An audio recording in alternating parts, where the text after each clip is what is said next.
se llama El tercer piso, de Librería Proteo, que, como su nombre indica, es la tercera planta de Librería Proteo. El nombre también del proyecto cultural que la librería me encargó que elaborara, que dirigiera, que barriera, que hiciera las camas de Librería Proteo. Como sabéis, Librería Proteo es la librería más veterana de Málaga, también la que más premios nacionales tiene y también la librería que se ha distinguido a lo largo de todos estos años por ser la pionera en muchísimas cosas, en muchísimas adaptaciones, por ejemplo, al mundo digital, etcétera, etcétera. Hace 2 años, como saben ustedes, se incendió en mayo, hace 2 años, y de manera, bueno, mágica, ¿no? Porque fue gracias al trabajo de muchísima gente y, sobre todo, gracias al apoyo de los lectores, demostrando una cosa que en Málaga no es habitual, que realmente exista un público, una sociedad que respete un espacio como este, un espacio cuyo sentido es cultural, es decir, un negocio, se venden libros, pero todavía seguimos pensando que lo que se vende en los libros, lo que se transmite en los libros, es algo que alimenta el espíritu y el conocimiento de las personas. No debe cundir mucho porque últimamente lo que vemos que sucede no es que se nos haya quedado muy bien la lectura, pero bueno, algo es algo. En fin, aquí ¿qué es lo que hacemos en el tercer piso? Intentamos establecer y hacer una serie de actividades en torno al mundo del libro, presentaciones, clubes de lectura, debates, charlas, talleres, etcétera, etcétera. Hoy es el penúltimo día, pero vamos a decir que es el último, porque el próximo viernes también tendremos una especie de extra, porque ya en julio no íbamos a hacer más nada hasta que lleguemos de septiembre, y es un día muy especial. Es un día muy especial porque hoy sí vamos a hacer una presentación de un libro, pero no de las últimas novelas de nadie, es precisamente de la edición que ha hecho Biblioteca Castro de las novelas completas de Ignacio Aldecoa.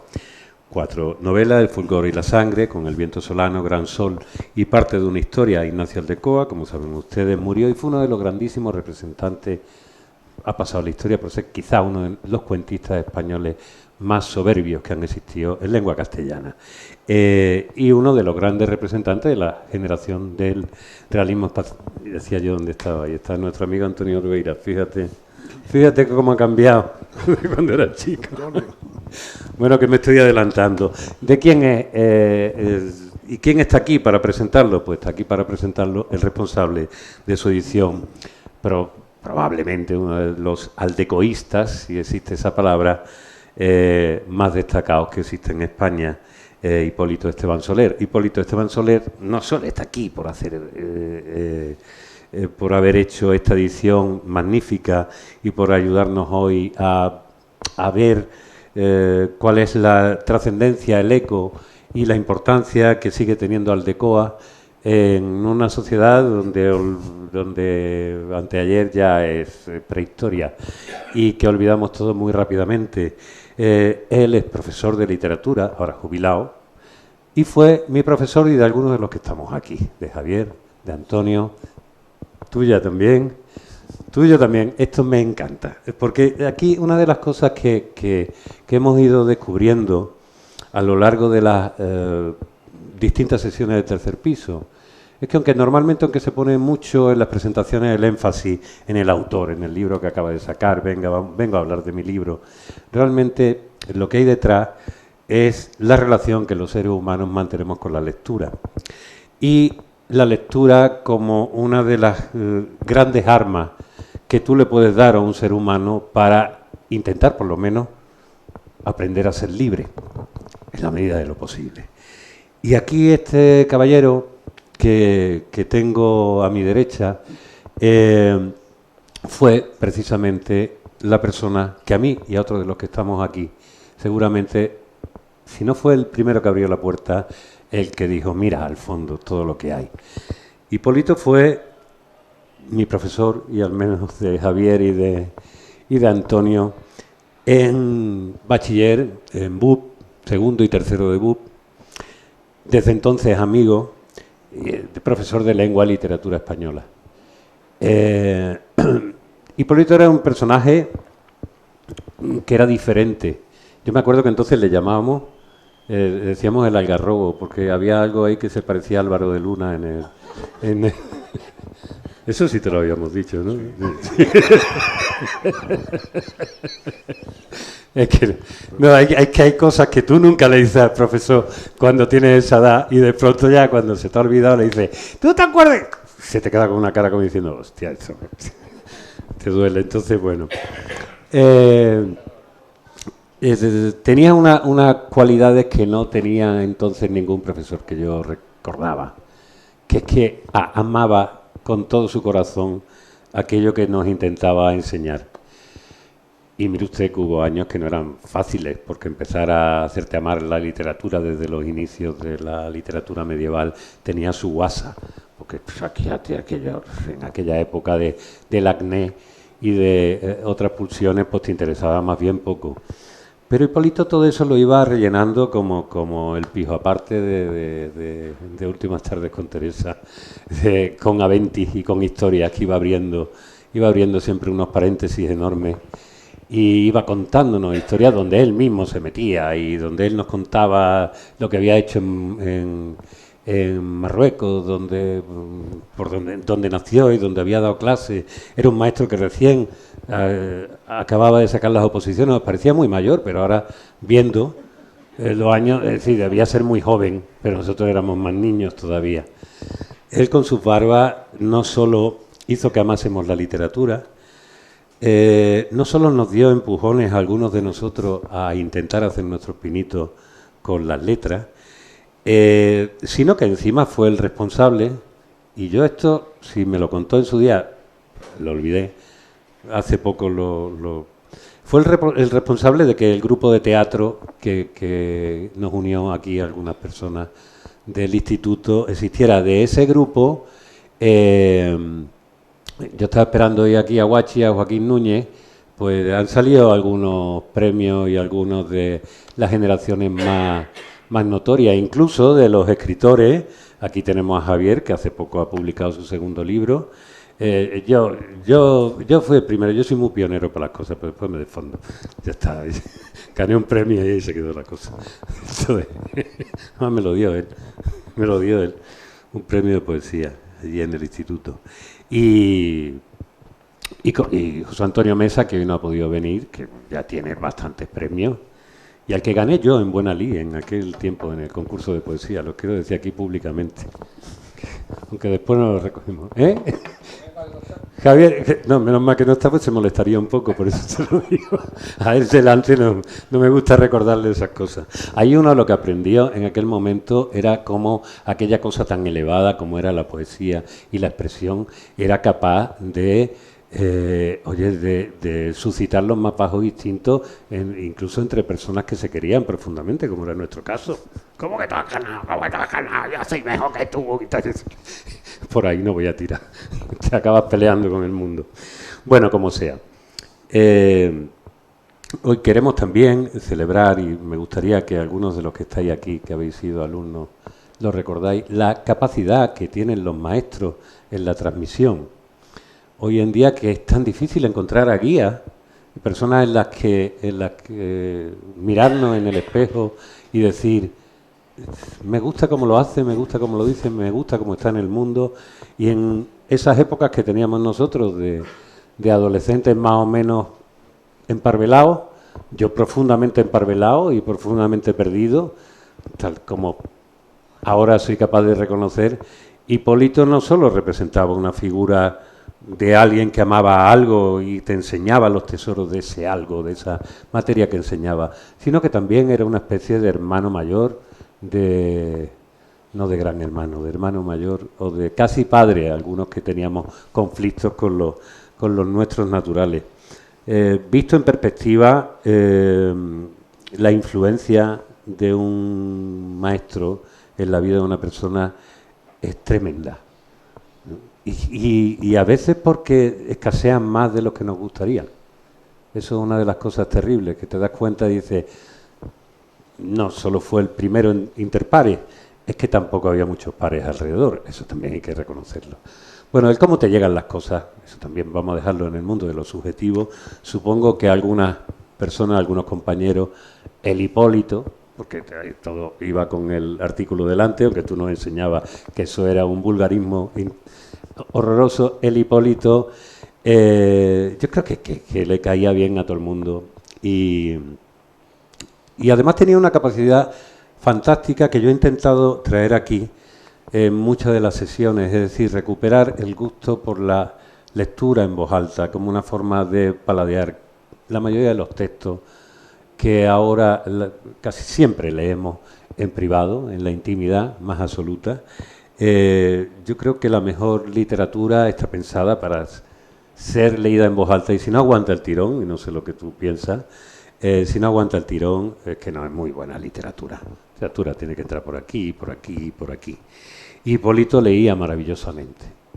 Pues me enteré, como decía, o iba a decir antes, que, bueno, que le había dado sus pinitos al teatro, y por eso tenía esas cualidades. Y por eso pensó que el teatro era una cosa buena para aquellos chiquillos, y acertó. El teatro fue una cosa muy buena para aquellos chiquillos. Yo les puedo asegurar que, aun siendo parlanchín, como me conocen más que parlanchín, parlanchín es una manera suave de decirlo, me conocen todos mis amigos, el sentido del pudor que tenía de ponerme delante de un público, eso era algo imposible de superar. Aunque solo fuera por eso, aunque solo fuera por aprender en aquella época difícil a vehicular nuestras emociones y las relaciones entre unos y otros, y otras, porque en aquella época los institutos eran, el nuestro era exclusivamente masculino, y tú fuiste la primera persona directamente que trajiste a Leo Vilar, que fue el director del grupo, y que trajiste a niñas que venían del Instituto de Gaona, con lo cual pues pasó lo que pasó también. Se alteraron las hormonas y esas cosas. Bueno, ya las traíamos alteradas. Bueno, esta presentación es un poco absurda, pero tiene que ver con este estado de emoción personal que me toca. Una de las cosas que nosotros aprendimos desde el principio, porque como decía Hipólito, te contaba su vida mientras iba contándonos la lección. Yo no sé si tú eras muy consciente de aquello o no, pero a nosotros nos importaban también aquellas aventuras de aquel algarrobo que hablaba tan bien y se expresaba tan bien y que hacía del lenguaje una fiesta y de las cosas que contaba de cuando venías de aquí y venías de allá. Y entonces nos hablaba de Ignacio Aldecoa, que no solo teníamos que estudiar entre los libros, la edición de Cátedra de los Cuentos, sino que él estaba haciendo una tesis doctoral de Ignacio Aldecoa. Después, como seguimos tratando a Hipólito, y lo veíamos cada X tiempo, sobre todo Javier, Pepe y yo íbamos juntos a verlo en muchas ocasiones, con esa celebración de estar al lado de nuestro maestro y de que ya las cosas se fueran disolviendo y se convirtieran cada vez más en personas amigas. Que está el Hipólito con la tesis y estoy acabándola. Nunca pensamos que se iba a acabar, ¿no? El día que Hipólito dijo, yo acabo la tesis.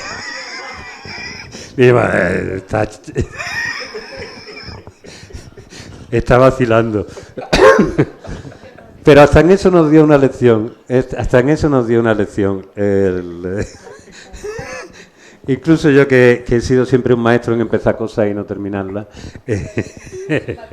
decía, hombre, si Hipólito no hace la tesis, que tiene la carrera acabada, yo que voy a terminar. Pero la terminó el cabrón y ya me ha dejado sin argumento.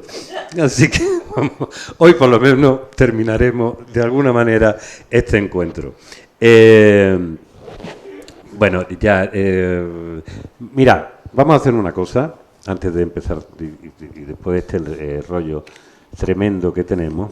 Yo cuál había dicho este de los tres, ¿no? Para ti. Este para mí. Ops, perdón, me estoy quedando sin oreja. Como decíamos, para conocer a un autor o sentir a un autor, lo mejor es leerlo. Y él va a leer unos textos, yo voy a leer otros a lo largo de la y después los va a comentar, que él es el que ha estudiado a Ignacio Aldecoa. Yo no, hoy no me tocaba en el examen. ¿Quieres que sitúes Tú sitúa. Si yo que no quiera, tú lo vas a hacer. el texto que va a leer Héctor, en primer lugar, son textos cortos, luego un par de ellos un poquito más largos. Se oye mal, ¿no? Se ¿Ahora? oye mal. ¿Se oye? Regular, ¿no? ¿Está todo igual de volumen? Sí. ¿Los dos a la vez? Quizá porque no está. Ahora sí, ahora está llamado. Se oye ahora, ¿no? Vale. Estos son tres textos pequeños. El primero y el segundo de los que va a leer se inscribe en la forma que tiene Ignacio de abordar los elementos que están alrededor de la novela, las cosas, los instrumentos, que están en sintonía con los personajes, que forman parte como una simbiosis de los personajes y va introduciéndolo como un salto de lo que está describiendo y la otra dimensión que quiere encontrar en el personaje. Aquí es un personaje, el gitano que está huyendo, que ha cometido un crimen, que tiene un proceso personal, interior, sobre lo que está viviendo, y que no oye a nadie, pero hay un momento en que sí le llegan los elementos externos y comienza a sufrir una especie una mínima catarsis que le va a ir haciendo modificar la conducta o atender más a lo que antes era para él una vida sin horizonte, una vida sin norte, y que poco a poco, observando a los demás, echará en falta la verdad a través del mundo que va viviendo, a través de las percepciones externas. Ese es el primero. Desde el rincón, Sebastián siente el mundo, oye el mundo, huele el mundo, ve el mundo, palpa el mundo, saborea el mundo en una taberna, las voces del tabernero y sus clientes, el olor de la taberna, la mesa manchada, la madera, sí, la madera, el sabor del mundo, toda la libertad. Y Sebastián aprovecha el mundo, presta atención a la conversación de los hombres de la taberna con fe, una conversación trivial que ya es un símbolo para Sebastián, y los mira gustoso. Esto se reproduce en la novela cada vez con mayor intensidad. Eso es lo que va haciendo al personaje cambiar, progresar en el camino de la búsqueda de la autenticidad, de la sinceridad. El otro, también en el mismo sentido de encontrar algo que esté en simbiosis con los personajes, pertenece a Gran Sol. Es el momento en que describe la bitácora con la aguja que va en la rosa de los vientos y que, como hace Ignacio muchas veces, no solo le da un sentido que trasciende lo material, sino que además lo hace con una calidad estética enorme. Yo incluso he transcrito en forma versal algo que es naturalmente prosa, pero prosa rítmica. En la bitácora habita el duende caprichoso de los rumbos, que no se ajusta más que a la llamada de los polos. Danza, danza y danza más. Nada arriba, nada abajo. Salta como los delfines, vuela como los albatros. Duerme con los ojos bien abiertos, vela con los ojos cerrados, se mece, emperezado. corta paralelos, brinca meridianos. En el carrusel de la rosa de los vientos, de los rumbos, en la rosa náutica, en la aguja, habita el duende de la inquietud del hombre. El duende que gasta el corazón del marinero en el juego de sus 32 caprichos principales. Es realmente un poema, ¿eh? ¿Sí? Es realmente un poema. Es un poema, sí. Es una transcripción. Pero que él fue además...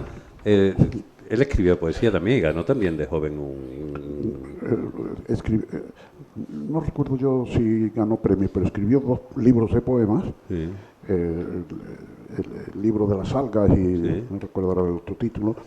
Y él dejó la poesía por la escritura, pero nunca abandonó la poesía en la escritura. Claro. Y a él siempre le pareció, en sus declaraciones, siempre lo comentaba, que la poesía seguía siendo la expresión excelsa de la literatura. Nunca lo abandonó. Formó parte del inicio, o apoyó por lo menos un manifiesto del grupo postista, ¿no? Donde estaban Sí. Carlos del Mundo de Ori, Exactamente, Juan de era Rosá la y todo época del Mundo de Ori, con el coincidió en una pensión cuando se va a Madrid a estudiar la carrera. Bueno, la especialidad. Él no aparecía por clase nunca, ni en Salamanca ni en Madrid, pero tuvo la suerte de coincidir en la facultad en Madrid, también en Salamanca con algún amigo. En el caso estaba Valverde, el poeta, estaba sobre todo Martín Gaite, que fue su amiga definitiva. Conocí a un profesor que fue mío de filosofía en Santiago, que me contaba todas las historias internas. Él siempre estaba fuera de clase. Le aparecía lo mismo un día desgreñado con una gitana, dice que un día la metió en su casa, en su clase, y todos los amigos alrededor de él, y él siempre, eso lo cuenta también Martín Gaite, se ponía misterioso sobre dónde había estado. Él apretó los 2 cursos al último y se fue a Madrid. Y en Madrid a la facultad tampoco iba. Encontré una facultad, como él decía, gris, como el país, pero allí tuvo la suerte de encontrarse con un grupo, curiosamente, que sería definitivo para él. Nada más y nada menos que con Sánchez Ferlosio, con Jesús Fernández Santos, con su mujer, con Juan García Hortelano, un grupo con su mujer Josefina Rodríguez, que pues escribió finalmente con Josefina Aldecoa, y a partir de ahí él vive una vida bohemia, porque en una pensión donde está, que le llama Ateneo Garde, porque era una pensión donde, si no todos los días, a cada momento, se juntaban 10, 20, 30 de todos los que había por alrededor, en el barrio de La Libertad, además cerca en la calle de San Marcos, en Madrid. Y entre ellos estaba fundamentalmente Carlos Edmundo de Ori.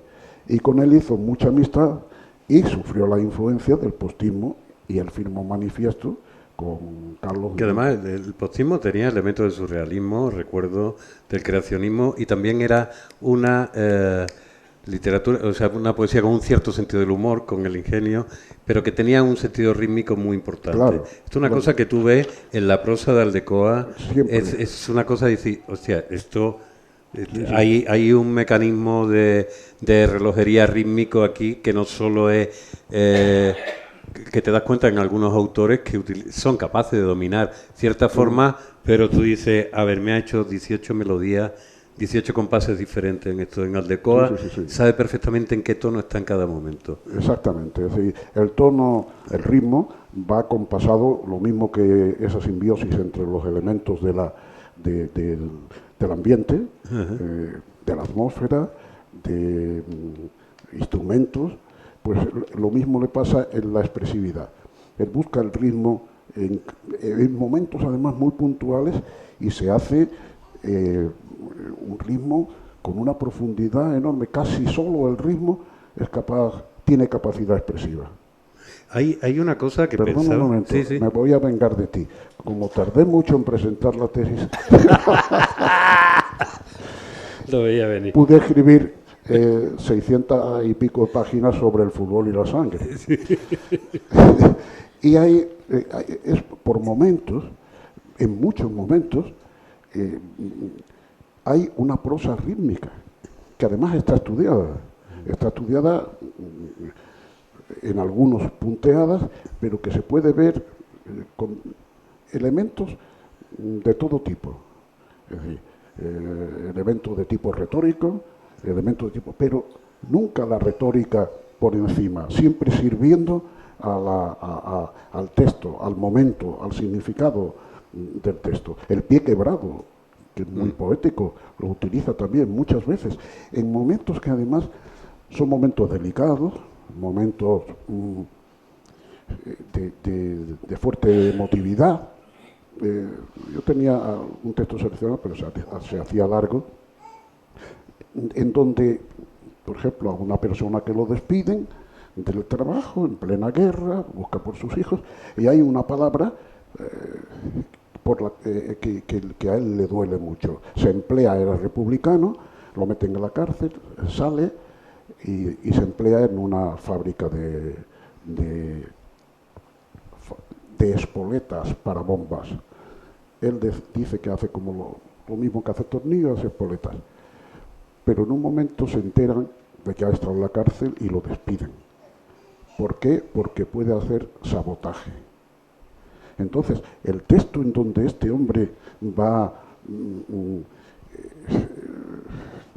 con toda su pena pensando en lo que le ha pasado, que sus hijos ya no pueden comer, que sus hijos tendrán que ir al colegio, y la palabra que puntea todo como un motivo, un leitmotiv. Pie quebrado. Como un motivo, es verdad, pero como un pie quebrado. Okay.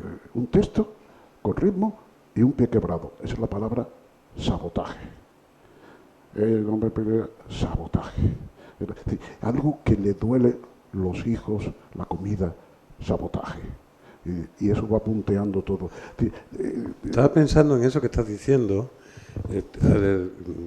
Una de las influencias que los contemporáneos lectores españoles solamente sabían unos cuantos y de oídas porque no se vivía, no llegaba a nosotros, que es del movimiento hippie y el movimiento beatnik, que ya está haciendo cosas.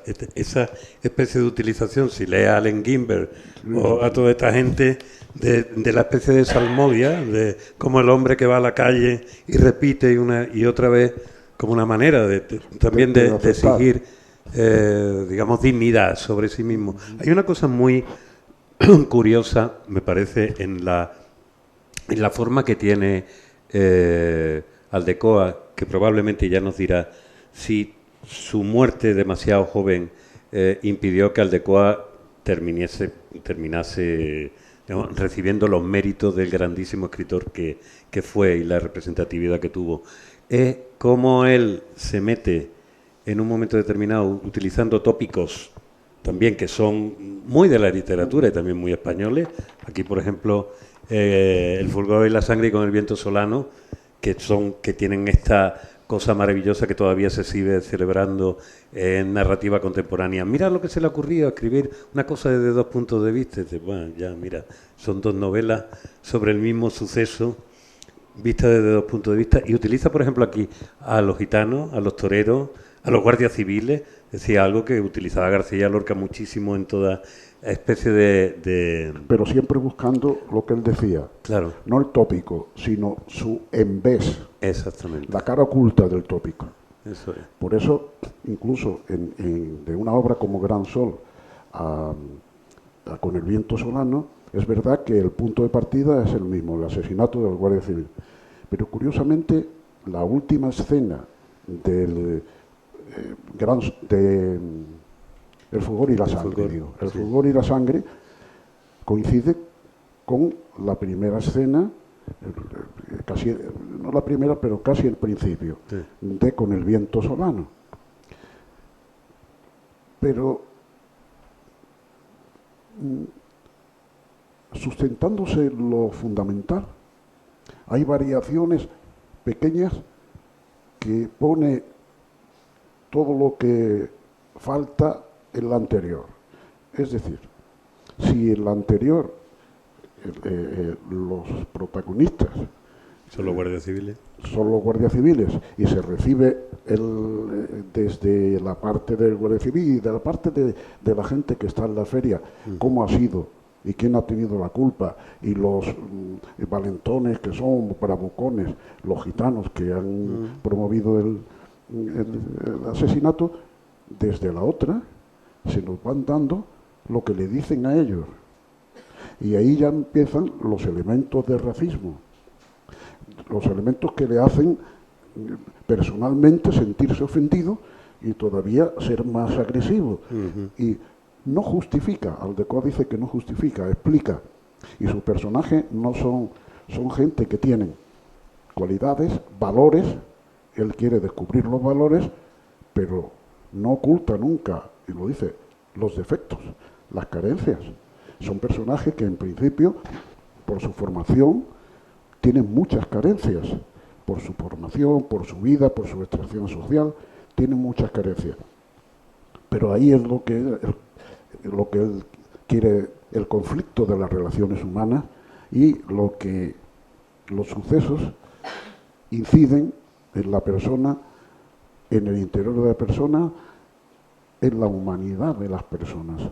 Sí, entonces, Aldecoa, él hace dos cosas, o sea, dentro de una misma cosa, llamémosle cosa de momento, de un relato.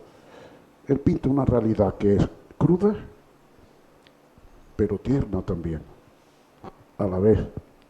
Y además, en eso lo desarrolla muchas veces. Es un mundo, dice él, puede ser dulce y opresivo, o puede ser amargo y libre. Y entonces en eso va basando su narración y en eso va descubriendo los valores con las rémoras y las otras facticidades que al hombre, al ser humano. Explícame una cosa, porque estamos hablando de una época cuando Aldecoa empieza sobre todo a publicar, años 50, donde evidentemente, aunque existen algunos cenáculos intelectuales, la posibilidad de hablar en voz baja sobre ciertas cosas no se pueden subrayar demasiado. En la literatura y en muy escaso cine, cosas que hace Bardem, Muerto un ciclista, algunas cosas de esas. El primero, aunque en toda Europa ya existía el neorrealismo italiano, el existencialismo, había una... Aquí no sucedía aquello. Tú ves la obra de Aldecoa en comparación, digamos, contextualizándola con la época política que hay, y dices tú, hostia, este tío realmente está exponiendo lo que sucede, las enormes diferencias, y sobre todo está destacando, sin panfleto ninguno y sin explicitar, está destacando la enorme dignidad de los oprimidos. Absolutamente, la dignidad, esa es una palabra para y eso era una cosa difícil de... La dignidad y la grandeza, por ejemplo, en las profesiones. Claro. Sí. Para él eso era fundamental. Siendo él hijo de una familia burguesa que no tampoco se había manchado demasiado las manos, pero por ejemplo se embarcó varias veces en el... Pero él vivió en una familia burguesa, de la burguesía vitoriana, bastante acomodada, pero en su casa había mucha cultura. Incluso un tío de él, eso también lo explico ahí brevemente, en otro libro sí lo amplío, tenía un tío que era pintor, que estaba en conexión, que había emigrado a Francia, a París, que estaba en contacto con las últimas tendencias, y en su casa había siempre reuniones en la trastienda, porque tenían una tienda de cosas de pintura, pero pintura brocha gorda, también de la otra, pero fundamentalmente de pintura comercial. Y entonces él pertenecía a esa familia, que era culta, pero a la vez él tuvo muchos problemas, estudió en los marianistas de Vitoria, y tuvo muchos problemas desde el principio con los profesores que eran hermanos religiosos. De ahí proviene, a los 11, 12 años, él ya da signos de agnosticismo. Aldecoa no va contra religión, es agnóstico, simplemente, y utiliza la religión, incluso en los lemas de las obras, como algo cultural, como algo que entendemos desde nuestra cultura y que nos lanza, por lo menos, mensajes de tipo simbólico, de tipo trascendente, de tipo humano, o de una trascendencia, pero que no es religiosa. Oye, y evidentemente tú como buen filólogo, no he dicho que eres profesor de universidad, que ahora sigues de emérito, no honorario, perdón. Eres poco emérito tú. Y entonces, claro, el filólogo normalmente se centra todos los elementos, digamos, contextuales a la obra, como son la propia biografía, como elementos que te sirvan para ir al texto. Lo importante es el texto. A mí siempre me ha gustado mucho la vida de artistas, quiero decir, justo lo contrario, que lo que hace que un personaje por sus circunstancias, sea siendo quien es, acabe haciendo lo que hace, ¿no? En el caso de Aldecoa, que muere joven, muere en el año 69, 69, con 44 años. 44 años. Es decir, le hubiera tocado recibir todos los premios, todos los Cervantes, le hubieran tocado, aunque solo fuera por nómina y por exclusión, y haberse reconocido su peso. ¿Tú crees que Aldecoa, es decir, es que 8 años más tarde, Aldecoa ya podría haber estado escribiendo la novela sin el temor al rencor y a la censura del franquismo? ¿Qué hubiera escrito Aldecoa? No, es muy difícil calcularlo. Pero algunas veces tú que has hecho una tesis, te ha dado tiempo a pensar todo eso. No te metes con Javier, le hablas del Barcelona. Ahora. Pero con Javier, con una cerveza delante, como mejor me meto con él. Es verdad que podría haber hecho. Él estaba cambiando. Es más, él estuvo 10 años sin escribir ninguna novela. Ajá. Pero cuento siempre, ¿no? Del 57 al 67, si no recuerdo mal, sí. ¿Y cuento siempre estuvo escribiendo? Cuentos sí, escribió, siempre. Incluso dejó algunos inéditos. Sí. Dejó también otros inéditos que son muy interesantes, que la mujer, Josefina Rodríguez, me permitió en su casa primero, siempre muy atenta y muy generosa, no solamente copiarlo, sino utilizarlo para la tesis y después posteriormente para publicación, ¿no? Una pregunta, disculpa, me van saliendo. Josefina, ¿se coge el apellido del marido como reivindicación o para decir, bueno, que se sepa que soy alguien que me he quedado?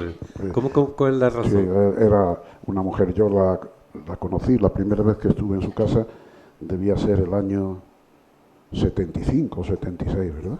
Cuando fuimos además. Y estuve, me dejaba la casa, todos esos libros, una generosidad enorme, me dejaba, entonces no había ni móviles ni para hacer copia, me lo dejaba sacar. Ella tenía una veneración por Ignacio, tenía auténtica veneración.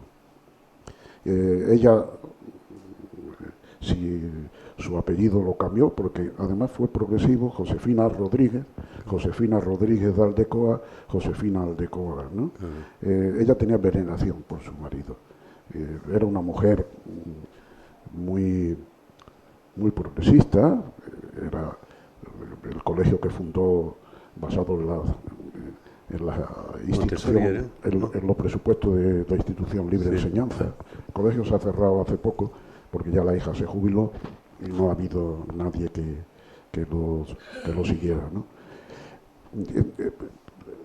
Entonces, la primera pregunta, por absoluto reconocimiento a su marido, admiración, veneración. Eso estoy seguro por haberla tratado y yo creo que ella lo ha debido decir también. ¿Y tú crees ahora, así en general, cuando esta es una edición de la editorial más importante actualmente a la hora de la edición de clásicos españoles?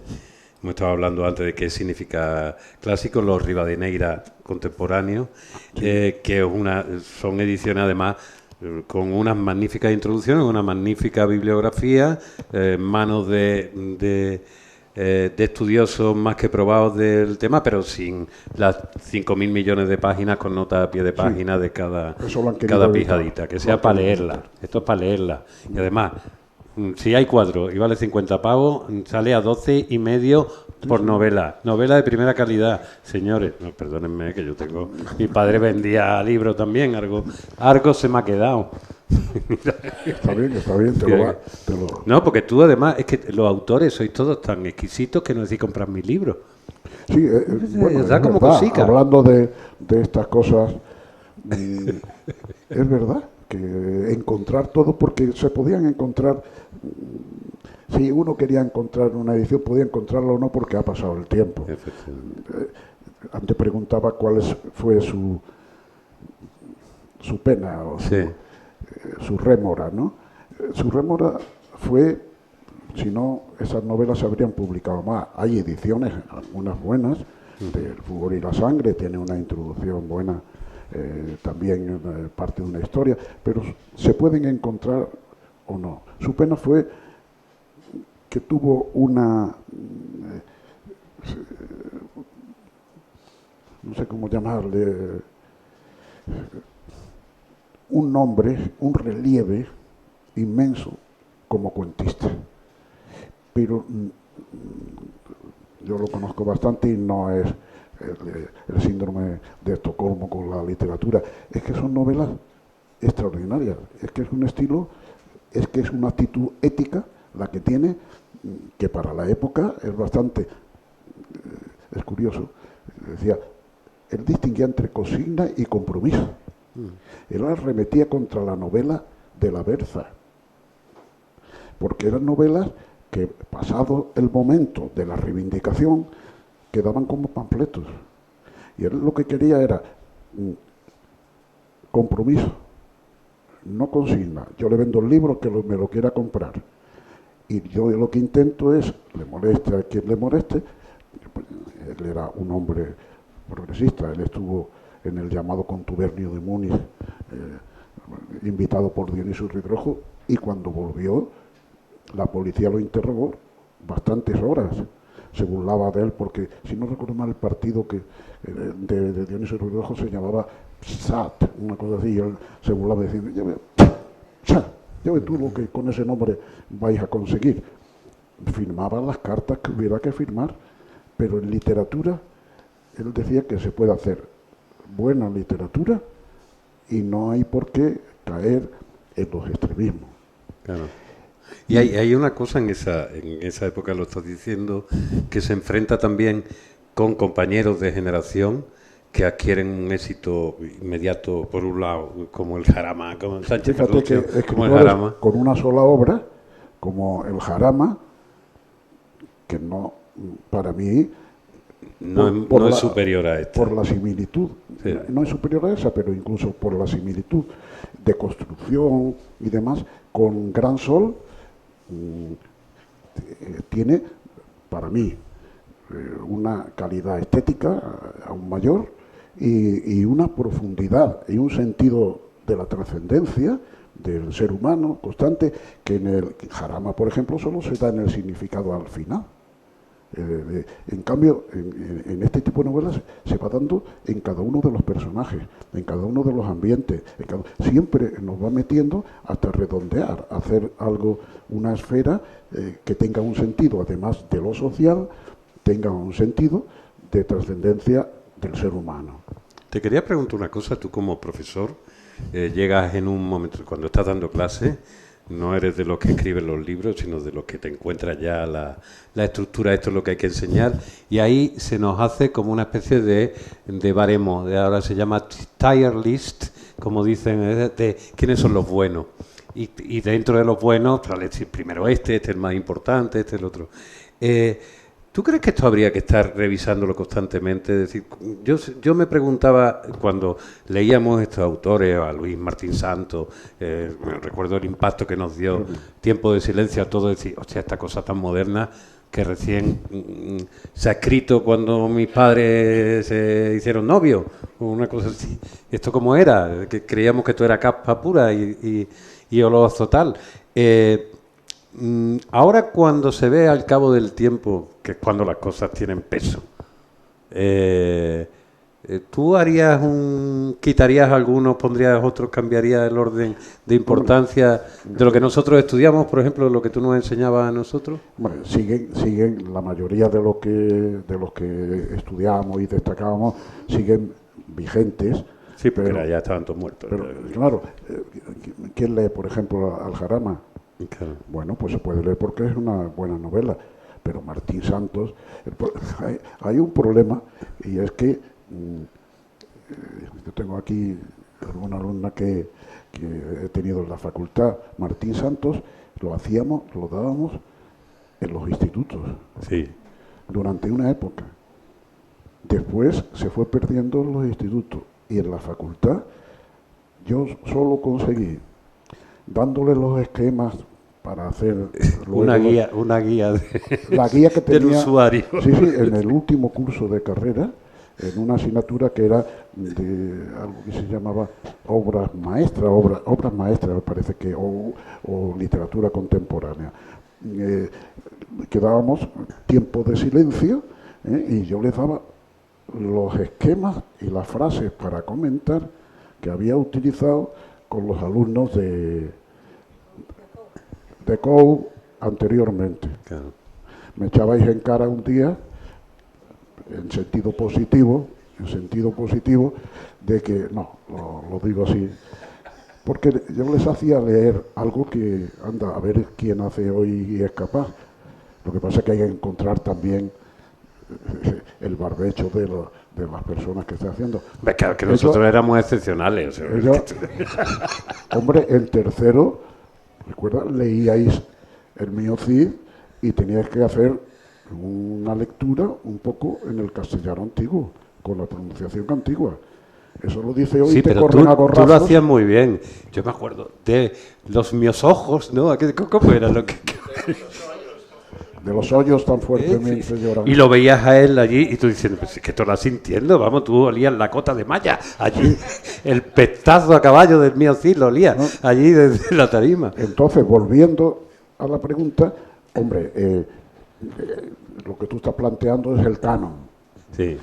¿Cuál es el canon actual? Pues lógicamente se podría revisar, pero el canon es algo que haría uno personalmente, pero que en general, y como se debe hacer, proviene de una confluencia del texto, de la difusión, de la crítica y sobre todo de los receptores, de los lectores. Entonces, si eso perdura y todos ellos coinciden en mantenerlo, ese es el concepto de clásico, en definitiva. Oye, ¿y tú que has sido profesor de niño en escuela? También. Has sido profesor de chavales en instituto y ya de aprendices de estudiantes en universidad. Te voy a poner a elegir a quien quieres más, mamá o papá.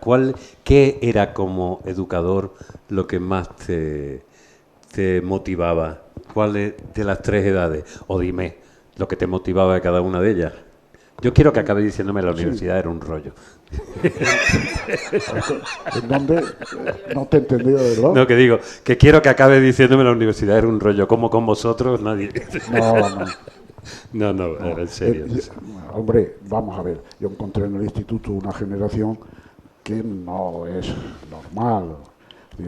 Estos que están aquí hoy, que son del instituto, son gente especial y uno tiene la suerte de encontrarlo, porque el profesor también tiene que tener la suerte de encontrar a unos alumnos, aquellos donde se la tierra en barbecho, donde tú siembras y salen. Yo recuerdo cosas de cada uno de vosotros de aquel tiempo y cómo reaccionabais, hasta de Antonio Olveira, lo bien que pintaba. Sí, lo recuerdo perfectamente. Y yo hacía muchos años que no lo veo y tengo la cara suya de entonces. Más que ahora, que hace mucho tiempo que no lo veo. No parece él, ¿verdad? Sí. Que estaba así como despistado todo el tiempo. Lo recuerdo, claro. Entonces, Si tú vas viendo que una generación, que unos alumnos te van siguiendo, tú echas más y Claro. más. Pero si tú lees algo y ves que eso no se recibe, pliega velas. O sea, que la culpa fue nuestra. ¿Sí? La culpa fue nuestra al final. Que, Bueno, que, sí, que sí. te jaleábamos. La culpa Esto sí. por reírle la gracia. La culpa, claro, positiva fue vuestra, claro, porque uno puede sembrar, pero si la tierra no recoge, claro que sí. Y lo mismo sucede en la universidad. Y de chavales, que uno lo tiene más lejos, pues claro que se recuerda quienes todavía en la escuela destacaba y tú le decías, ¿y tú por qué no estudias? ¿Verdad? Alguno que le dice, ¿y tú por qué no te vas del pueblo? ¿Por qué no te vas? Aunque sea como entonces se hacía, ¿por qué no te vas aunque sea al seminario? Que entonces procuraba darle el bachillerato y demás. Es decir, que claro que el barbecho es muy importante en cada una de las edades. En la facultad sucede lo mismo. En la facultad hay personas que están que reciben y bueno, y otros no. ¿De quién es la culpa? Bueno, pues a lo mejor uno no conecta desde A a B y B tampoco hacia A. Y no se trata, se forma un cortocircuito y entonces tiene que ver otros modos, otros... ¿Y tú crees que eres el mismo maestro que la primera vez te pusiste lo alto de una tarima, intentaste enseñarle? Porque ¿qué edad tenían los primeros chavales a los que tú le empezaste a enseñar? 6 años. 6 años. O sea que tú empezaste de gente que no sabía leer prácticamente. Sí, ahí estuve 5 años, sí, no Claro. con oposiciones. Ahí te quedó, yo creo que esa cierta doxa de decir, vamos a no tratarle a todos ustedes como eminencias cerebrales, que no lo son, porque además están en otra cosa normalmente, sino esa cosa, creo yo, de repetir las cosas, de Sí, de mirar al último. mirar al último. A veces me lo han dicho, sí, los primeros te están atendiendo y verdad. entonces tú, y a veces uno se equivoca y dice, ¿para qué estaré hablando allí? A esto los estoy un poco despreciando casi, ¿no? Porque pero claro, tú ves que si hay uno a lo que tú quieres ganarte, además es instintivo, no es que tú lo hagas, con los que son profesores aquí lo saben todos, no es que tú lo hagas adrede, es que es instintivo, tú quieres ganarte más, porque es tu profesión, tú te olvidas incluso de lo que te pagan y tú lo que quieres es que lo que tú estás explicando aproveche a los demás. Eso es una situación, pero eso siempre en todas las... Tú eres también de una época donde, como has dicho, estudiar era una manera de hacerse una persona de provecho. Eso que ya no se dice. Ni buen provecho, ni hay personas de provecho. Ya el provecho no sé dónde fue a parar. Ahora se aprovecha. Hoy en día que todo el mundo tiene un montón de carreras y esas cosas similares de másteres y tal, y que da uno la sensación de que se ha quedado poco, porque a lo mejor yo no recuerdo muchas cosas de las que estudiábamos como conceptos, se me mezclan grupos, nombres, historias, y ya no me importa demasiado. No me importaba entonces, ahora imagínate. Pero sí, lo que sí recuerdo son, desde luego, enseñanzas morales. La capacidad de percibir enseñanzas morales, como decía al principio, de modelo. Yo recuerdo una vez, estábamos en tercero de BU, que habíamos hecho el gamba, Pepe y yo, pasando, porque además éramos los mejores alumnos, claramente, sabíamos que te caíamos estupendamente, y examen del Quijote. Quijote.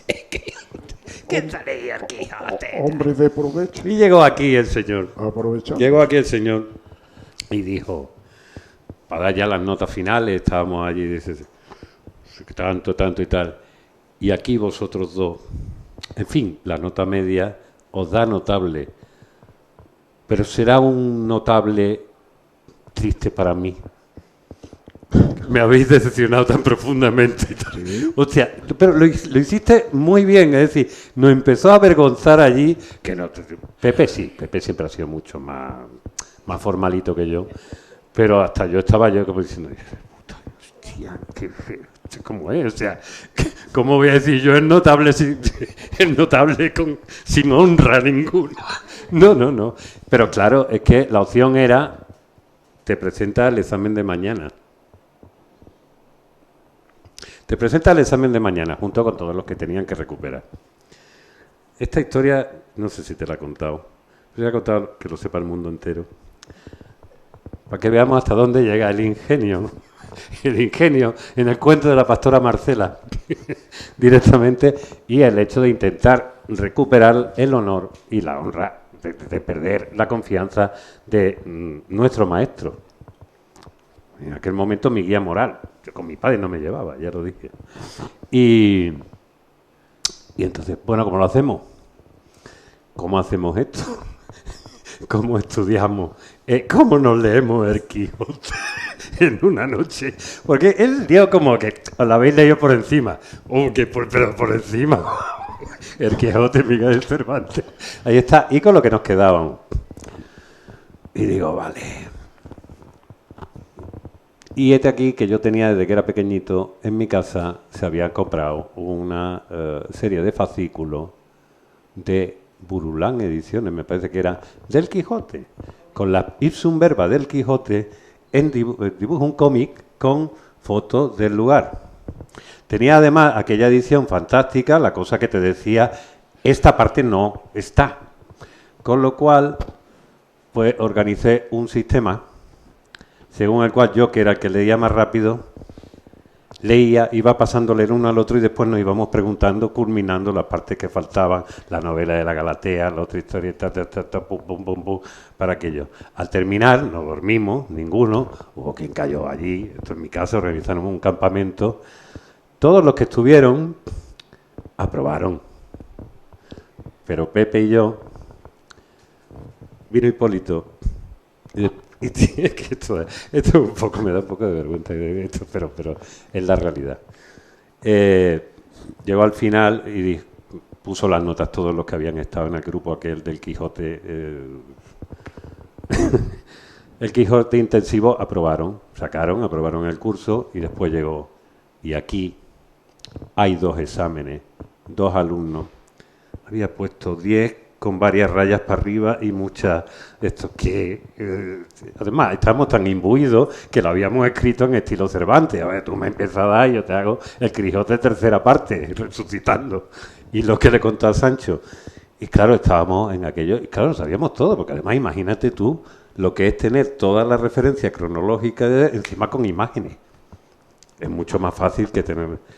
Claro, yo estoy ahora mismo desaveniendo un compromiso que hice con mi amigo Pepe, que dijo, Cholo, ni se te ocurra decirle nunca a Hipólito. ¿Qué hicimos? Yo creo que una cosa que Hipólito me enseñó a decir, bueno, mira, como mínimo la verdad, ya no va a cambiar la nota. Directamente, ya, esto ha prescrito, maestro, esto ha prescrito. Ahí hicimos lo que pudimos. El Quijote no se lee en una noche, como no se hace una tesis doctoral de Ignacio Aldecoa en un año. Tú has necesitado 30. Creo que nos puedes entender directamente. Y este era el pecado que yo quería confesar. Aún así, después entero no me lo leí nunca, lo debo reconocer, pero leí gran parte del Quijote y todavía he hecho un trivial con gente que se lo ha leído. Ya veía yo y le que ganó. tú ibas por un mal, que ya veía que ibas por un mal camino. Sí, tú ya te diste cuenta, ¿no? Ya. Pero fíjate que no continué. Es decir, quiero decirte, llegó un momento donde yo diga, a ver, que mira que soy capaz de sacarme el título. Y va a ser de esta manera. No directamente. Bueno, quiero que hagamos una cosa también, que es, quiero darle paso a algunos compañeros que tenemos aquí, pero me gustaría que leyera algunos de los textos que también ha señalado aquí. Uno de los dos, porque tampoco tenemos, no, ya no nos queda tanto tiempo. Y lo tienes que contextualizar tú, que para eso lo has elegido. Uno de estos, ¿no? Eso, ¿eh? Bueno, vamos a ver.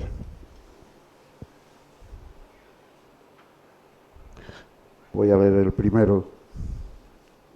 El segundo es un texto, no sé si seguramente habéis visto la película Con el viento solano, y está muy bien hecha, es una versión, lo que puede Una hacerse. adaptación. Es una adaptación de Mario Camus al cine. Fue objeto de un debate y además con Mario Camus pudimos tratarlo en el año 16 o 17 en Santander. Y yo hice esa transfiguración de la obra, del cine, de la literatura al cine.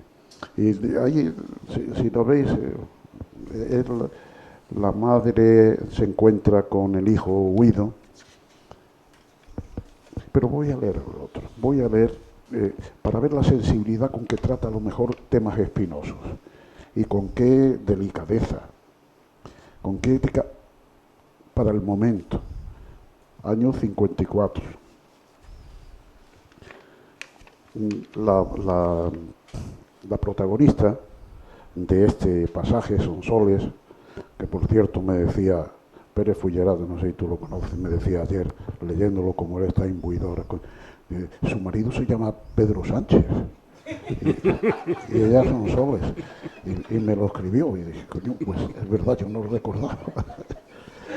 Bueno, esta Sonsoles está en el pueblo, se ha quedado sin madre y la mandan a un convento.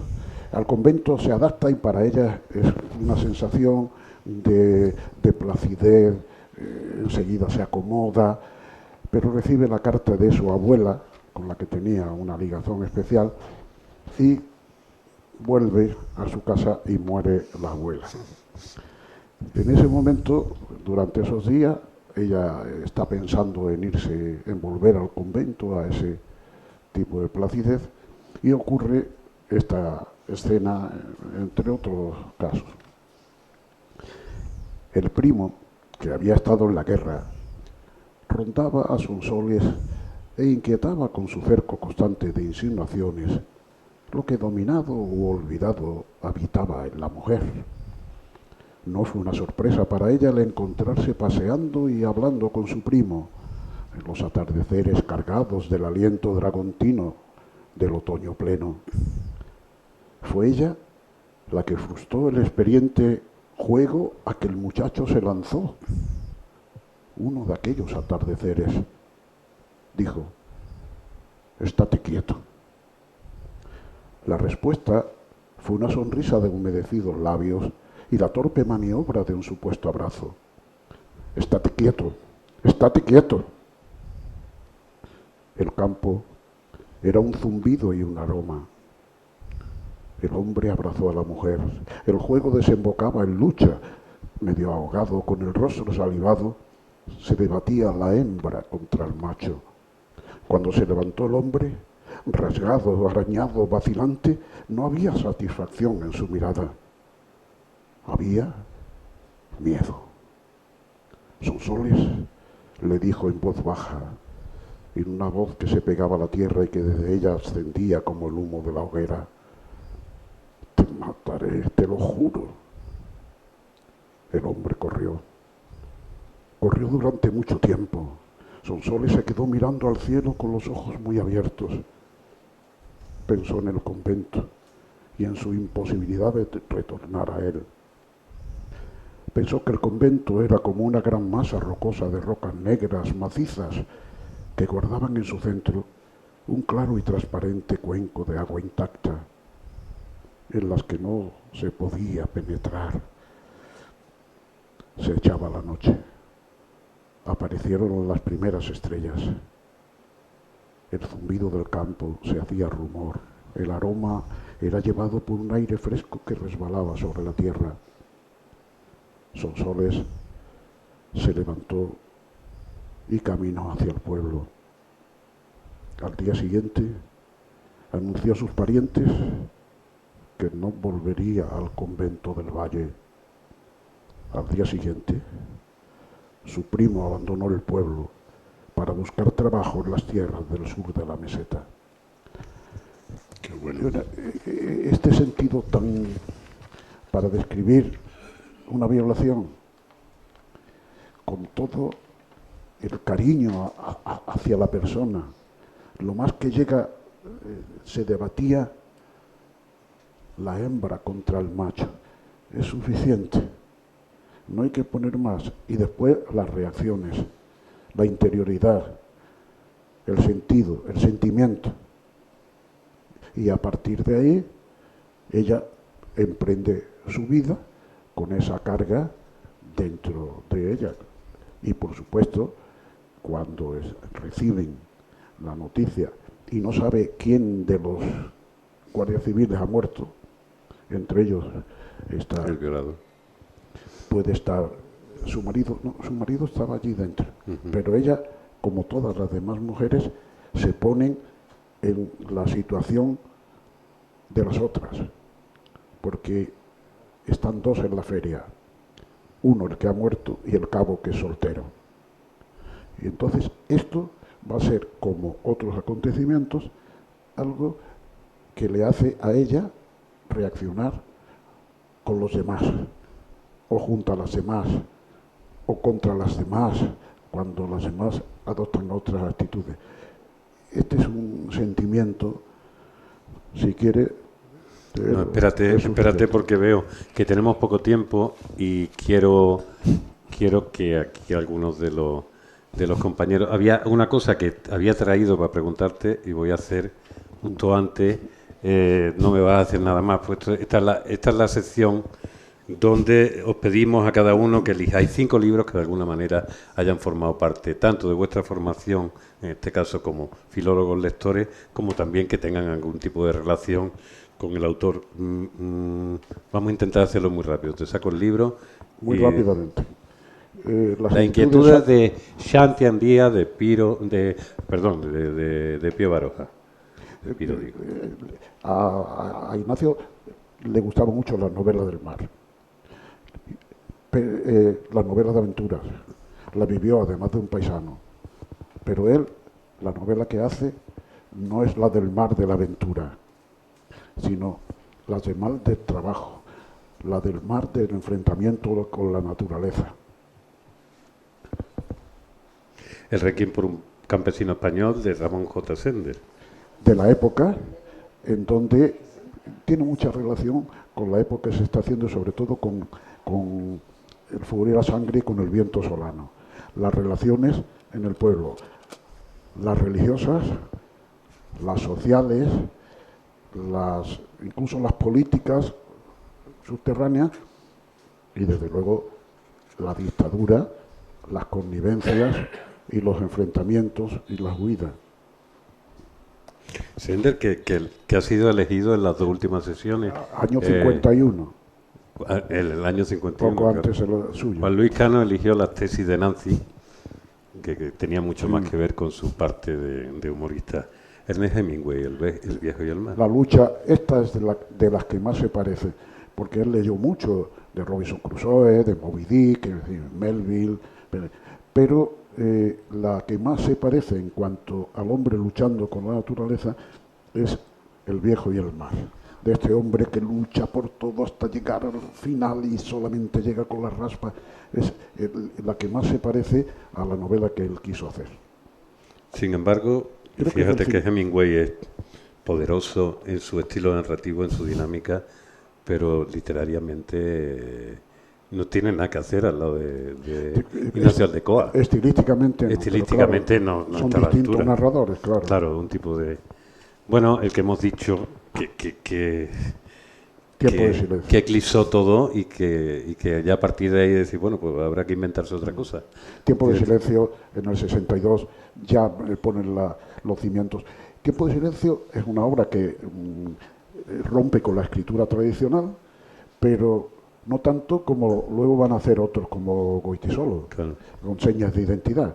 Y conserva todavía una parte de la novela que hereda el neorrealismo, y esta novela que Soljano llamó estructural y que es la nueva novela, que yo considero la nueva novela. Y Aldecoa iba por esos caminos. Parte de una historia, ya hay en parte una historia 10 años después, él es un hombre como el protagonista desnortado, que ha perdido en la vida. Parece que había mucho de él cuando escribe una, pero es que ya ha pasado la época, empieza a abrirse España al extranjero, con los dos fenómenos esos clásicos de la emigración y el turismo, hacia afuera y hacia adentro. Entonces ya se produce una novela, que era por donde iba Tiempo de Silencio 5 años antes. Claro. Antes estábamos hablando, hablábamos de las Aventis, Últimas tardes con Teresa. Esto es una novela de las más conocidas y este hombre sí que pudo, con su larga trayectoria, tener un nombre y ser reconocido y tener, si no recuerdo mal, el premio Cervantes, ¿no? Claro. Es la novela ya de la burguesía, del encontronazo entre la burguesía y la clase baja. La clase baja o incluso el lumpen. Claro, sí. Y un cierto racismo social, es decir, aquí estaba todo lo que después... Sí. Pero igualmente con una mirada hacia los personajes muy humana, muy cercana, muy de igual a igual. Y el poder de la narración como dentro de la novela. Es que tiene elementos de esta novela que ya después los ve, que se parecen mucho también a las novelas del Renacimiento y del Barroco, donde las historias forman parte de la propia narración, la historia dentro de la historia, ¿no? Y la sensualidad. Me acuerdo que eso era una cosa que aquí se notaba constantemente en esta novela. Del pijo aparte. El pijo aparte. Con Teresa. El famoso pijo aparte.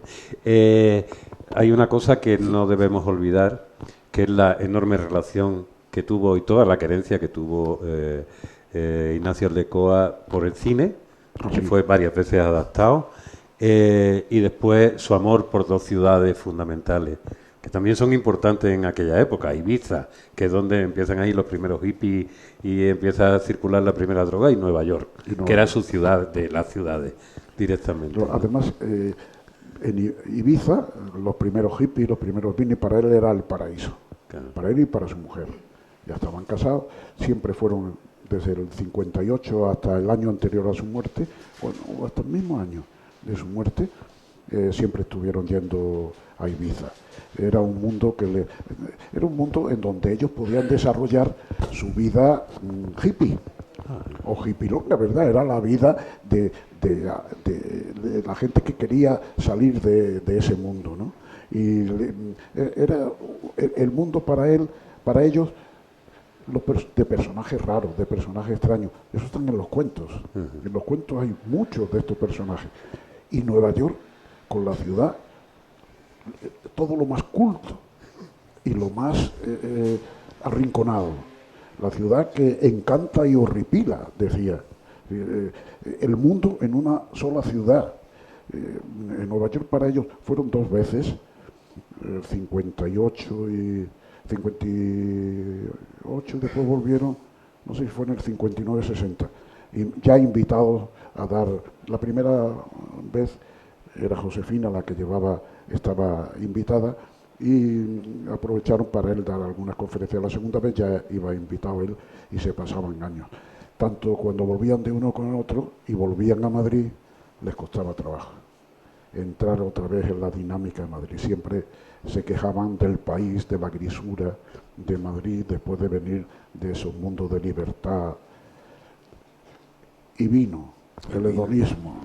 Quiero dejaros, antes de que nos empiecen a echar, me gustaría que algunos de vosotros habíais, por Dios, que yo no sé, tú empezaste a escribir tu intento de novela por Luis Martín Santos, ¿no? ¿Fue que a ti te tocó más la cabeza el tiempo de silencio? No recuerdo, quizás fuera antes incluso, ¿eh?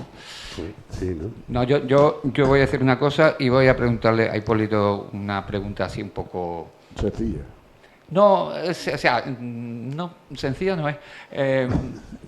Casi frívola, pero verás por qué. No, primero te quiero decir que la última, bueno, o la penúltima enseñanza, o la penúltima, el penúltimo don literario que te debo, Ha sido esta edición porque yo había leído los cuentos de Aldecoa, los de Cátedra y algunos más, pero jamás había leído una novela de Ignacio Aldecoa. Te lo dije cuando me regalaste el libro, te pregunté cuál leía de las 4, tú me recomendaste Con el viento solano, lo leí y he leído también en estas 2 últimas semanas El fulgor y la sangre.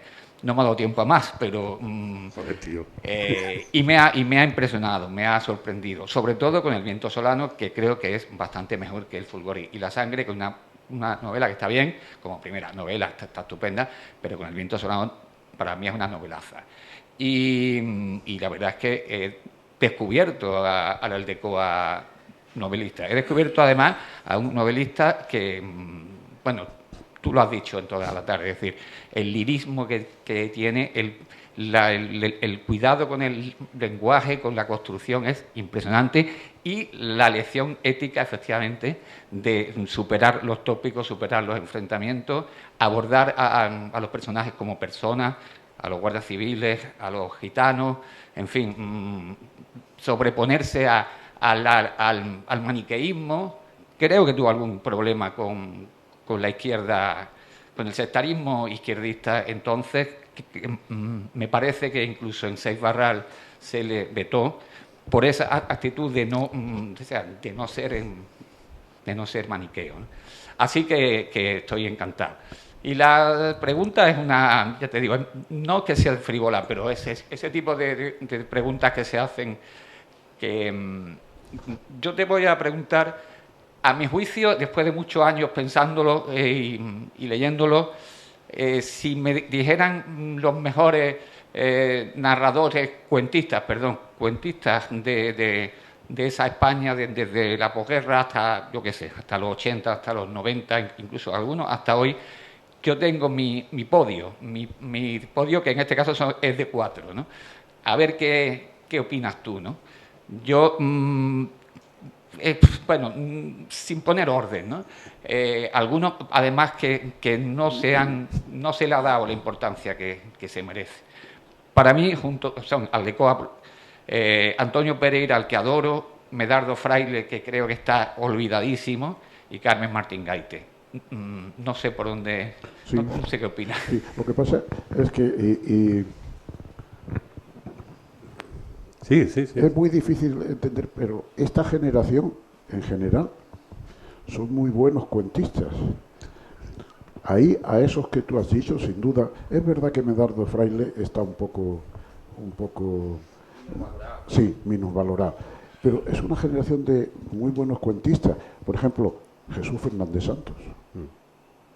Por ejemplo, Ana María Matute. Ana María Matute tiene unos relatos breves impresionantes. Sí, por eso que es muy difícil decir, bueno, cuáles son los mejores, ¿no? Sí, lo que pasa es que Ignacio quizá fue más productivo y con una calidad, iba evolucionando mucho. Es decir, Ignacio, tú coges esos personajes que sacas de Ibiza, y son personajes de Valle-Inclán-Ercos, pero del mundo actual suyo, de entonces. Después un personaje, hablábamos de Seguir de pobres, o La despedida, es un personaje que Seguir de pobres, donde no hay un desenlace, hay un fin, pero ese fin tiene más fuerza, un desenlace de la historia como tal tiene más fuerza en el sentido y te deja el ánimo más encogido que a lo mejor un desenlace de una historia con algo duro, tremendo, severo, último, ¿no? El Seguir de pobres tenía una cosa que me acuerdo porque es el que más recuerdo de haberme impactado. Tenía una cosa que básicamente era cómo se juntan una serie de hombres a hacer la siega, terminan la siega y después vuelve cada uno por su lado. Se centra todo en un personaje sin nombre, el quinto de la fila.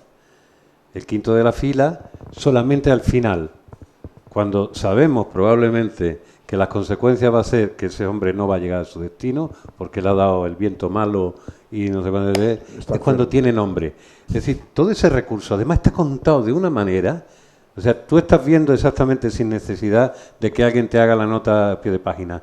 No tenían dinero, no tenían salario. No, no, te lo cuenta totalmente, te cuenta el hecho, pero además es una dinámica que parece que te está haciendo un romance lorquiano de aquella historia, es decir, cómo funciona, ¿no? Ana María Matute, a mí me sorprendió, el pecado de omisión, no sé si recordáis ese pecado de omisión, ¿no? Unos niños que hablan de un contexto en un pueblo con otros niños que están en un campo de concentración y se apedrean por las tardes.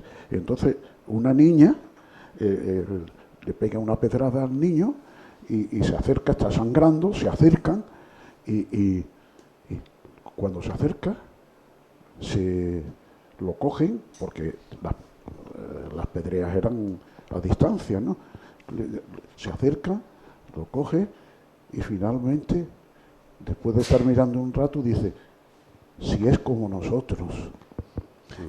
Ese sentido solo, claro, eso hay que escribirlo. Contado así es una anécdota, pero hay que escribirlo. Y tiene, ahora, Ana María Matute tiene otro tipo de obras, y no cultivó el cuento tanto como Aldecoa, ni tan variadamente como Aldecoa. Yo creo que la línea maestra del cuento, como se ha dicho alguna vez, de la literatura contemporánea, de esa que empieza ya a ser el cuento, eso que se dice, el sentido unificado de una situación intensa, todo hacia el final, hacia el efecto único final, como ocurre en el chiste, ¿verdad?, frente a la novela, que es toda una cuenca con sus afluentes y demás. Va esa línea, para mí, yo coincido en que va de Clarín a Aldecoa, como los dos puntos. Ahora, la generación esta del medio siglo, de los niños de la guerra, fue una generación extraordinaria en la escritura de relato breve. Oye, hablando de, hay una cosa importante que tiene que ver con el eco, cómo se lee ahora Aldecoa. Me da la sensación, y tú también como filólogo, que aquí el tiempo que le damos a algo para estar vivo, antes de enterrarlo ya y pasarlo a ver si vienen después los recuperadores de cadáveres, que suelen ser ya los filólogos universitarios, que ya empiezan a hablar sobre la sequía del muerto, es que dura muy poco. Me da la sensación de que tú vas en la literatura francesa o en la literatura inglesa o en Estados Unidos, sus clásicos contemporáneos, incluso muy anteriores, se siguen leyendo de otra manera. Esto ya parece que solo es carne de estudio universitario. Bueno, la intención de esta editorial es hacer, como hemos dicho al principio, la Rivadeneira del siglo XXI y coger a los clásicos, dejarlo ahí durante un tiempo, tener acceso a todo, entendiendo por clásico lo que antes hemos dicho, ¿no? Tener acceso sin ninguna barrera como las notas a pie de página y en ese acceso dar lugar a que la gente lea más, lo pueda recuperar y lo pueda recuperar reunidos, ¿no? Esa es la idea fundamental que plantea la editorial, la fundación, porque además es una fundación la Fundación Castro es una fundación privada sin ninguna subvención, sin ánimo de lucro, y que tiene esa biblioteca Castro y lo hacen con ese sentido.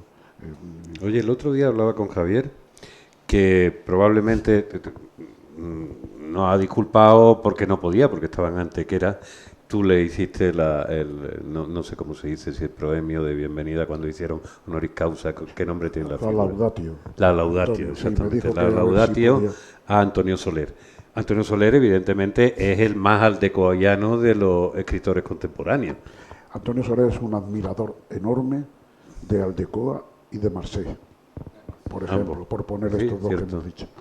Lo he hablado muchas veces con él y Aldecoa para él es un... Además ganó el premio de relatos, ¿no? De relatos de Ignacio Aldecoa, me parece. Sí. Yo creo que él tiene el Aldecoa por ahí. Sí, yo creo que sí, al principio un premio. O no era de relato, era de novela. El primero fue el Ateneo de Valladolid, sí. No sé si se llama o se llamaba Ignacio. No, hay otro. El Ateneo de Valladolid, Ateneo de Valladolid. No, el de Aldecoa es de Vitoria, me parece que era. De Vitoria, no me acuerdo. Bueno. No recuerdo. Vitoria también ganó algo, sí. Si nos llama luego que nos diga los premios que ha ganado. Yo creo recordar, sí. Oye, quería que otro compañero, Antonio, Antonio. que aprendiste, que tú ya eres profesor. ¿Le has dado, la has encendido? Cuando se ponga azul y te lo pegas bien a la boca. Soy un poco bruto con esto, la tecnología es complicada a veces. Bueno, yo solo quería recalcar, ¿no?, el carácter metaartístico, metanovelístico, metateatral que tenemos la gente, las personas, a veces, en este caso por la guerra.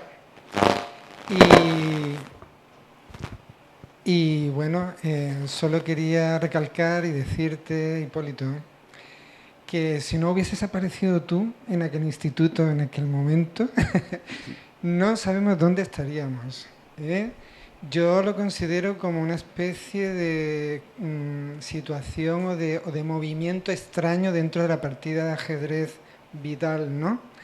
La I aristotélica, ¿no? La I es una forma vertical que luego se divide en dos, una va hacia la izquierda y otra va hacia la derecha, ¿no? Bueno, pues cuando apareciste tú, muchos de los alumnos que estábamos a tu alcance, nos desviamos hacia una parte que era, voy a seguir con Aristóteles, de la entelequia. La entelequia es eso de lo que has hablado antes, la semilla que está oculta y que no alcanzamos a ver a menos que alguien nos la descubra. Y ese fuiste tú, Hipólito. Oye, me estoy emocionando y todo. Muchas gracias. Yo no hubiera estado en el teatro, no sé, mi vida, yo creo que iba por otros derroteros y tal, ¿no? Y entonces, claro, cuando apareciste tú, muchos de nosotros que estábamos digamos, en tu esfera, ¿no? Pues descubrimos aspectos muy importantes. Sin tú, además, yo creo que irradiabas algo que realmente a todos nos llamaba la atención y no sabíamos lo que era. Pero tampoco fue un intento de nada, simplemente ocurrió de repente. Y eso fue estando tú, Hipólito. Solo quería decirte eso, ¿no? Y mostrarte mi agradecimiento personal. En fin, todavía hay campos, ¿no? Porque yo me he dedicado al teatro y a la enseñanza del teatro, gracias a que tú, en fin, favoreciste la introducción de Leo en la escuela y en fin, todo eso, ¿no? Pero tengo que retomar aspectos que todavía me tienen... tengo todavía que retomar, como por ejemplo otra vez retomar la ilustración, ya que tú has mencionado la ilustración. Es que aquella vez tú ganaste el premio de pintura aquel mismo año. Exactamente. Y sí, estaba agobiadísimo por las matemáticas y recuerdo que yo te pasé una hojita de cómic donde quería expresar toda mi impotencia ante las matemáticas, ¿no? y bueno, son aspectos que me gustaría retomar, porque a mí, por ejemplo, yo soy un fascinado de la novela y sobre todo del cuento. El cuento a mí es algo que me encanta, me fascina. En estos cambios que se están produciendo últimamente, sociales, ¿no? Con la intervención de las redes sociales, de la inteligencia artificial, ¿dónde están esos escritores que están reflejando ahora ese tipo de realidad? Eso es lo que me gustaría saber, ¿no? Porque es verdad que estamos aquí en el país, es universal, ¿no? Es de carácter universal, pero se están produciendo cambios muy rápidos. Y entonces me gustaría saber, no sé, si tenemos idea de dónde están esos cuentistas que estén hablando justamente ahora de esto que está ocurriendo ahora, ¿no? De estos cambios, sobre todo a tenor de el perdido gusto por la lectura o la afición por la lectura que está digamos, sucediendo a niveles devastadores, ¿no? Precisamente por este tipo de cambios técnicos, por así decirlo, cambios en la transmisión de la información, ¿no? es algo que me tiene muy intrigado. Y eso, que muchísimas gracias por todo, Hipólito, ¿eh? Muchas gracias. Yo siempre oí... Fíjate con lo callado que estaba, porque él estaba callado en clase. Hombre, yo lo sé. Y además nunca me he olvidado. Y hemos hablado muchas veces de ti con estos de internet. Y incluso hace poco, cuando estuvo Joaquín también aquí, yo viendo, y como esto ya se acaba, viendo a todos los amigos aquí, gente que tuve en los institutos, Ricardo, ¿verdad? En la facultad, en fin, de los niños pequeños no ha venido nadie. No, porque tan viejos no sé yo si habrían llegado, ¿no? Pues me da una alegría enorme. Yo os agradezco mucho vuestras palabras, ya personal, al margen de Aldecoa. Dicen que los elogios el exceso del elogio de reblandecen, ¿no? Sí. Debilitan. Pero que bien viene de vez en cuando que alguien te debilitan. Pero a estas alturas donde uno ya ha cumplido, no he tenido muchas, y eso lo sabe, sobre todo en mi familia, ¿no? Vanidades, pero donde ha cumplido ya uno las vanidades que podía tener, no debilitan. La verdad es que son vitaminas para la vida. Así que os agradezco mucho vuestras palabras. Con algunos los veo y me lo demuestran de una manera enorme, y a otros que no veo, cada vez que los veo, ¿verdad? Estoy viendo allí también, bueno, esto sí, porque todos los que veo de vez en cuando, y a los profesionales que visito, como Ricardo, la verdad es que, bueno, me gusta estar en ese mundo, en el mundo de estos amigos. Muchas gracias. Pues del mundo de este amigo, un aplauso fortísimo a nuestro queridísimo profesor. Gracias, Hipólito.